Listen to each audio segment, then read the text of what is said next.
Good morning. My name is Sam. I am an alcoholic, and I'm also a son of recovery. Let's start out with the serenity prayer. Good and gracious God, grant me the serenity to accept the things I cannot change, the courage to change the things I can, and the wisdom to know the difference. Amen.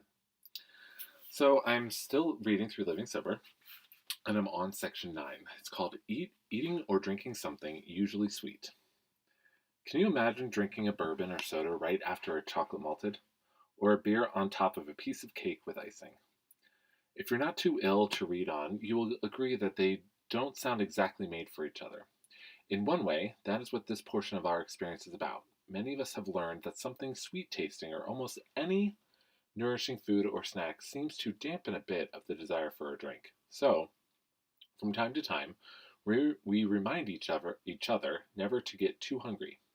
Maybe it's just imagination, but the yen for a shot does seem to be sharper when the stomach is empty. At least it's more noticeable. This booklet is based on our own personal experience rather than on scientific reports, so we cannot explain precisely in technical terms why this should be so. We can only pass on the word that thousands of us, even many who said they had never liked sweets, have found that eating or drinking something sweet allays the urge to drink. Since we are neither physicians nor nutrition experts, we cannot recommend that everybody carry a chocolate bar or nibble on it whenever the thought of a drink arises. Many of us do, but others have sound health reasons for avoiding sweets. However, fresh fruit and dietetic substitutes for sweet food and drink are available, and so the idea of using a sweet taste is practical for anyone. Some of us think it is more than the taste that helps quell the impulse toward alcohol.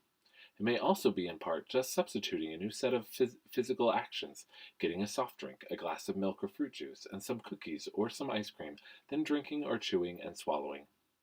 Certainly, many alcoholics, when they first stop drinking, discover they are much more undernourished than they are suspected, a condition that is encountered in all economic brackets.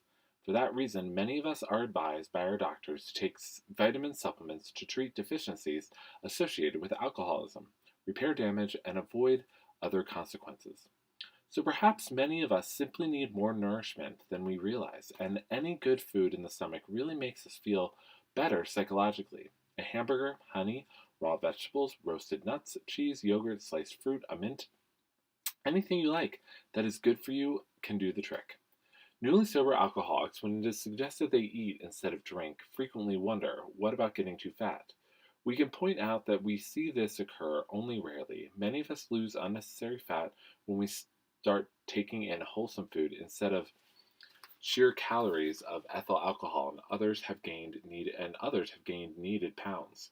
To be sure, a few ice cream or candy addicts do find in their first sober months a bulge or roll developing here and there in the usual wrong places, but that seems a small price to pay for release from active alcoholism.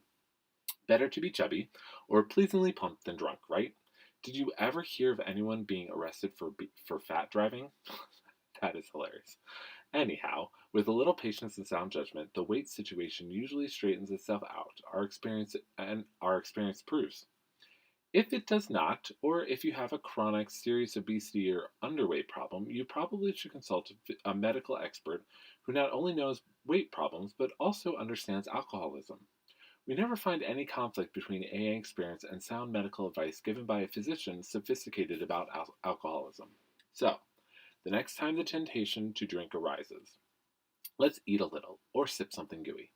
At least that puts off the drink for an hour or two so we can take another step toward recovery, maybe the one suggested in the next section. Eating or drinking something, usually sweet, is actually pretty accurate, especially in my early days of sobriety, but I still have my sweet tooth now. Um, I love baking. I love baking pies and cookies and cakes and all sorts of stuff and bread. So that is not a problem for me. But really early on, when I was first drinking and had a 9 to 5 job, I would carry around usually Sour Patch Kids because I really love them, or other chewy gummy bears or something like that. Um, and yeah, there's definitely a concern about weight, but most of us actually lose a lot of weight when we stop drinking. So there's usually not too big of a worry there. but it does happen. It is true.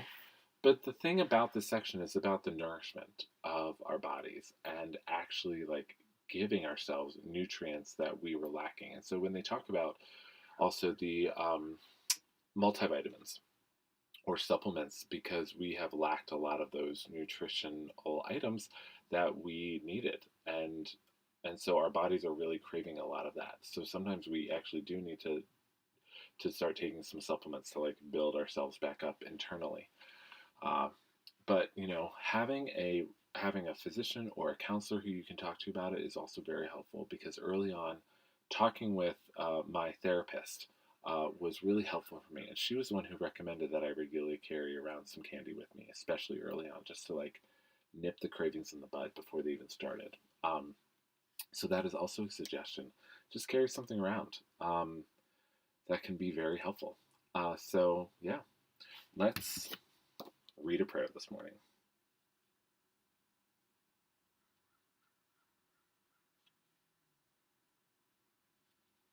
Hmm. My daily prayer. Higher power, I turn my will, my life over to you this day for your keeping. Your will, Lord, not mine. I ask for your guidance and direction. I will walk humbly with you and all humankind. You are giving me a grateful heart for my many blessings. You are removing the defects of character that stand in my way. You are giving me freedom from self will.